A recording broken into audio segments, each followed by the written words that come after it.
CUET 2026 से related एक latest update है जो आपको बताना बहुत ज़्यादा ज़रूरी है और उससे जुड़ी दो और अपडेट हैं जो आपको जानना ज़रूरी है क्योंकि वो कहीं ना कहीं आपके एडमिशन में हेल्प कर रही होंगी। तो सबसे पहली जो अपडेट आने वाली है वो है फाइनल आंसर की और आपका रिजल्ट में आपका नॉर्मलाइज्ड स्कोर होगा और फाइनल आंसर की में आपका रॉ स्कोर और खासकर वो क्वेश्चन जो चैलेंज किए गए थे या जो भी क्वेश्चन ड्रॉप किए गए होंगे।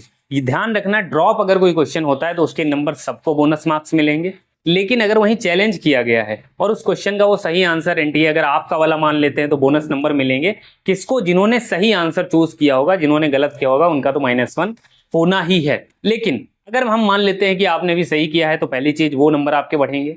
नॉर्मलाइज स्कोर में आपके बढ़ने के चांसेस इसलिए हैं क्योंकि मैक्सिमम शिफ्ट में देखा गया पेपर टफ था।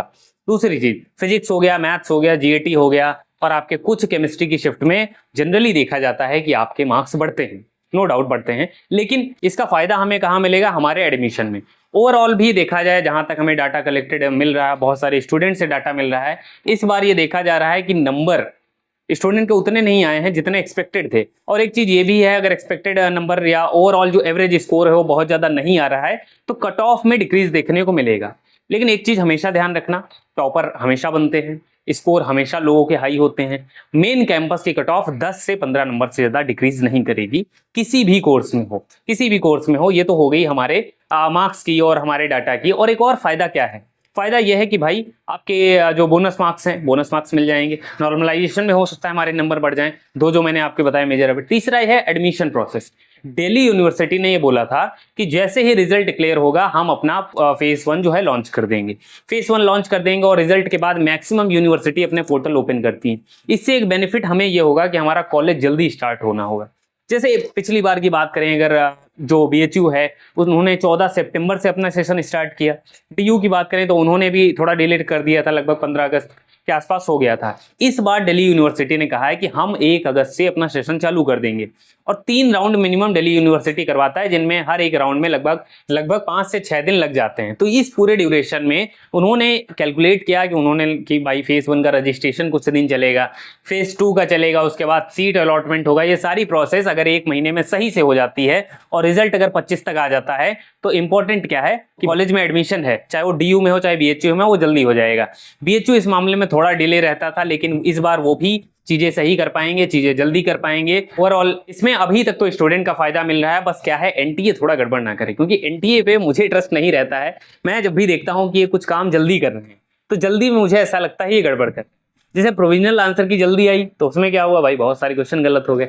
अब देखो, हर एक स्टूडेंट चैलेंज नहीं कर पाया होगा, मुझे पता है, बट आप चिंता मत करिए, आपका क्वेश्चन अगर किसी और ने चैलेंज किया होगा। इसीलिए मैंने कहा था वो जो प्रोविजनल आंसर की है उसको डाउनलोड करके रखना, इसको फाइनल से मैच करना, कौन कौन से क्वेश्चन चेंज हुए हैं, है ना, ड्रॉप क्वेश्चन वगैरह। क्योंकि एनटीए इसका डाटा नहीं देता है, आपने जो चैलेंज किया उसका सही हुआ नहीं हुआ ये चीज नहीं मिलती है। तो आप बस यही कर सकते हो, पहले के रॉ स्कोर को बाद वाले से मैच कर लो, एक ये तरीका है। एक है भाई डायरेक्ट आंसर की मैच कर लो तो पता लग जाएगा, क्योंकि अब कोई आपको मौका नहीं मिलेगा चैलेंज करने का। डायरेक्ट अगर रिजल्ट आ रहा है और फाइनल आंसर की आ रही तो फाइनल आंसर की में आप चैलेंज नहीं कर सकते, एक ही बार मौका मिला था। और इस बार मुझे ऐसा लग रहा है वो चीजें सही करके देंगे, और अगर वो सारे क्वेश्चन जो गलत हुए थे और अगर वो सही हो जाते हैं तो आपको मिलेंगे भाई नंबर। और अगर आपके खासकर वो स्टूडेंट जो बॉर्डर पे थे 10-15 नंबर आपको नॉर्मलाइजेशन से मिल जाए और बाकी आपको 2-3 क्वेश्चन ड्रॉप हो जाएं या नहीं भी ड्रॉप हो रहे हैं तो आपके जो चैलेंज वाले क्वेश्चन थे वो सही हो जाएं, तो भाई 20-30 नंबर बढ़ना बहुत बड़ी बात होती है और इसका फायदा आप लोग को मिलेगा। और ध्यान रखना मेरी बात को कि भाई कट ऑफ अगर आपकी 10 नंबर से ज्यादा मेन कैंपस में नहीं डिक्रीज करेगी। बाकी अदर मैंने यूनिवर्सिटी की कट ऑफ पे वीडियो बनाई थी कि भाई कौन सी 10 यूनिवर्सिटी आपको जरूर टारगेट करनी चाहिए, आपके कितने मार्क्स हैं तो कौन सी यूनिवर्सिटी का रजिस्ट्रेशन बढ़ना चाहिए। अभी सबसे इंपॉर्टेंट ये है कि आप अपने नंबर वगैरह चेक करना जब फाइनल आंसर किया जाए, है ना, बढ़ चढ़ के कमेंट करना, कट ऑफ की मेरी सारी वीडियोस देखना, एक आपको आइडिया मिलेगा। कौन सी यूनिवर्सिटी की कब काउंसलिंग ओपन होगी उसकी इन्फॉर्मेशन मैं आपको दूंगा, तो चैनल को सब्सक्राइब कर लेना। और रिजल्ट आने के बाद आगे की क्या प्रोसेस होने वाली है अलग अलग यूनिवर्सिटीज के लिए वो भी इन्फॉर्मेशन मैं आपको देता रहूंगा।